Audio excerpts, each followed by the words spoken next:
Friends, भाई बहन, mummy blog में सभी का स्वागत करती हूँ। उम्मीद करती हूँ अच्छे हेल्थ में हो गए, परिवार का ख्याल भी रखते होगे। तो समर की मम्मी अपने बेटे के, वो भी खुद का फ्लैट होते हुए दूसरे के फ्लैट में झाड़ू मारने में आपको कितना मज़ा आ रहा है ना। यहाँ पे आपकी बहू घर में सारा काम करती, जहाँ एक हेल्प नहीं करते, बातें सुनाते रहते हो, और यहाँ पे गुनगुन के घर में झाड़ू मार रहे हो। वाह क्या बात है। और अंकित, तुम जो यहाँ पे आके बोल रहे हो समर की मम्मी को अब निकलो घर से, आपकी जिम्मेदारी में गुनगुन को दिया गया था, गुनगुन का ये हाल हो गया है। ध्रुव की माँ को घर से निकालना चाहिए था धक्के मार के। इनको बोल के क्या होगा? ये क्या धक्के मार के निकालेगी ध्रुव की माँ को? ये तो खुद ध्रुव की माँ के उसमें कहने में चल के जादू टोना कर रही थी अपने बेटे के ऊपर। नहीं तो समर का ये हालत नहीं होता, पंडित नहीं लिया था समर को। यहाँ पे ध्रुव की मम्मी ने गुनगुन के साथ जो किया, उस बेसिस में ही ध्रुव की मम्मी को जेल तक तुम लोग सब पहुंचा सकते थे। गुनगुन का आज ये हाल नहीं होता। पर यहाँ पे समर की मम्मी क्या की? समर की मम्मी अपने बेटे के ऊपर जादू कराने लगी ध्रुव की मम्मी के संग मिलके।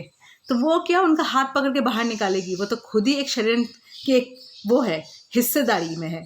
और यहाँ पे अभी जो तुम कर रहे हो सबको बाहर निकालने की कोशिश, ये कोशिश तुमको खुद को आगे करना चाहिए था। अगर आगे तुम आते और तुम्हारे ये पापा का घर है, तुम्हारी बहन का घर है, तुम तो हक से सबका हाथ पकड़ के निकाल सकते थे। इतना लेट क्यों कर दिए? अब भाईचारा तुम्हारा जागा है गुनगुन की तरफ। पहले भाईचारा क्यों नहीं जागा? पहले भाईचारा जागता तो गुनगुन का ये हालत नहीं होता और उसको भी माँ बनने का सौभाग्य प्राप्त होता। हाँ, वो अलग बात है, तकिया चादर की माँ बनती, पर बनती तो सही ना। और यहाँ पे तुम बोल रहे हो कि अपना चश्मा उठाओ, निकल जाओ। और वो मैडम जी हैं जिनको तुम्हारे पापा ने शेयर दिया हुआ है कि आप रहो, गुनगुन को संभालो, आप यहाँ रहती हो तो मैं निश्चिंत रहता हूँ। तो पहले तो जाकर अपने पापा से बात करो कि समर की मम्मी यहाँ कितने दिन रहेगी और कितने दिन नहीं रहेगी। तुम्हारे पापा ही तो मेन शेयर दिए हुए हैं समर की मम्मी को। और गुनगुन मैडम वो तो अपनी मम्मी बना के रखी है उनको।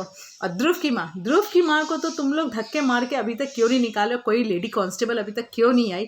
मुझे तो अभी तक समझ में नहीं आ रहा है, क्योंकि ये तो बहुत दिन पहले हो जाना चाहिए था। वो पुलिस बोल के गया कि लेडी कांस्टेबल आएगी और लेके जाएगी। जब उसके बेटे को वो लेके जा रहा था तो लेडी कांस्टेबल के अभी क्या ढूंढने में तुम लोग को पैसे देने में नहीं बन रहा है क्या, जो अभी तक आई नहीं ध्रुव की मम्मी को लेने? तो देखते हैं फ्रेंड्स क्या होता है। ये लोग का तो रोज़ एक नौटंकी चलते ही जा रहा है। अब इस घर में कौन आने वाला है? राधिका भी आ गई है। अब शायद राधिका की मम्मी भी आ धमके, अब उन्हीं की कमी है। और अगर कोई नहीं हुआ तो देखे और कोई नहीं। और वो लड़की भी तो आने वाली है ना, पंडित जिसको कल पटा रहा था अंकित के पीछे पड़ने के लिए, तो उनके लिए भी हम इंतज़ार कर ही लेते हैं।